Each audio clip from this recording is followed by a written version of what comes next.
Assalamualaikum. My name is Baktawar Safdar, advocate of the High Court and member of the prison of the committee. Today we discuss our topic of the decision of the arbitrator या award of the arbitrator. अगर दो party के दरमियान किसी भी dispute को लेके जो कि उनकी कोई जायदाद हो सकती है मनकूला गैर मनकूला यानी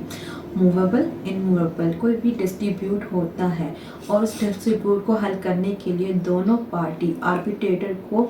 साइन करते हैं मतलब हायर करते हैं, लेकिन लीगल तौर पे वो तहरीरी तौर पे वो इस चीज़ को लिखते हैं रिटर्न करते हैं कि आया जो भी आर्बिट्रेटर जो डिसीजन उनको देगा वो उस चीज़ को लीगली तौर पे बाउंड होंगे। उसके बाद जो उनका कोई भी डिस्ट्रीब्यूट होता है उसको हल करने के लिए उसका कोई भी सेटलमेंट करने के लिए जो कि उनकी जायदाद से रिलेटेड होता है जो कि मनकूला गैर मनकूला यानी मूवेबल इनमूवेबल प्रॉपर्टी से मुतालिक होता है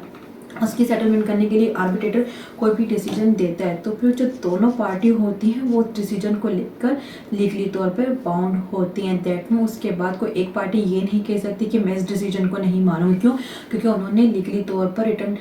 तौर पे चीज़ को तस्लीम किया था, रिकगनाइज किया था कि आर्बिट्रेटर जो भी डिसीजन देगा वो इस चीज़ को मानेंगे, उन पे बाउंड होगा। अगर ऐसा कोई पार्टी करता है तो उसके पास कोई लीगली रेमेडी नहीं होती। इसके अलावा कोई एक दफ़ा ऐसा हुआ भी था, तो उसमें जो हमारे कोर्ट की तरफ से एक डिसीजन आया था जो कि 2018 CLC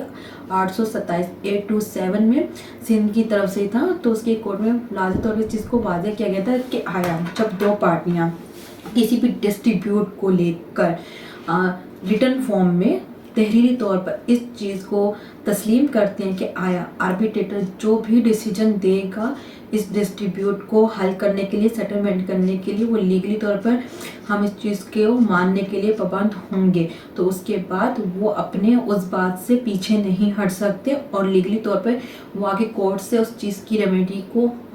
अवेल नहीं कर सकते। दैट मीन जो आर्बिट्रेटर ने फैसला दे दिया वो भी एक लीगली ही डिमांड मतलब लीगली तौर पे वो उसके भी उतने ही महत्वपूर्ण है जितना कि कोर्ट की तरफ से ये डिसीजन का। दैट में जब आप कोई भी आर्बिट्रेटर को हायर करते हैं और इस चीज़ पर रिटर्न तौर पर लिख के देते हैं कि आर्बिट्रेटर जो भी डिसीजन देगा आपके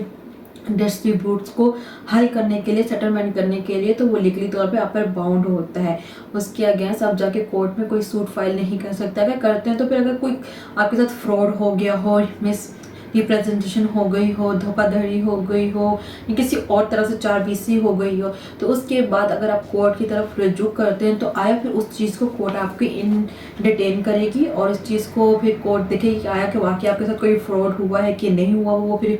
कोर्ट में आपको डॉक्यूमेंटेशन रिटन फॉर्म में देने पड़ते हैं, फिर आपका एक क्रॉस एग्जामिनेशन होता है, एविडेंस प्रूव किए जाते हैं। जब एक एविडेंस की स्टेज पे कोर्ट को लगते थे आया वाकई आपके साथ कुछ फ्रॉड हुआ है, मिस रिप्रेजेंटेशन हुआ है, तो उस चीज़ को फिर जो कोर्ट है उस डिसीजन को मॉडिफाई कर सकती है, अमेंड कर सकती है, रिवर्स कर सकती है या चेंज कर सकती है। वो फिर कोर्ट की अपनी इटसेल्फ पावर होती है कि वो अकॉर्डिंग टू जो केस की नौबत होगी उस लिहाज से अपना डिसीजन देगी। लेकिन अगर नॉर्मली रूटीन की बात करें, अगर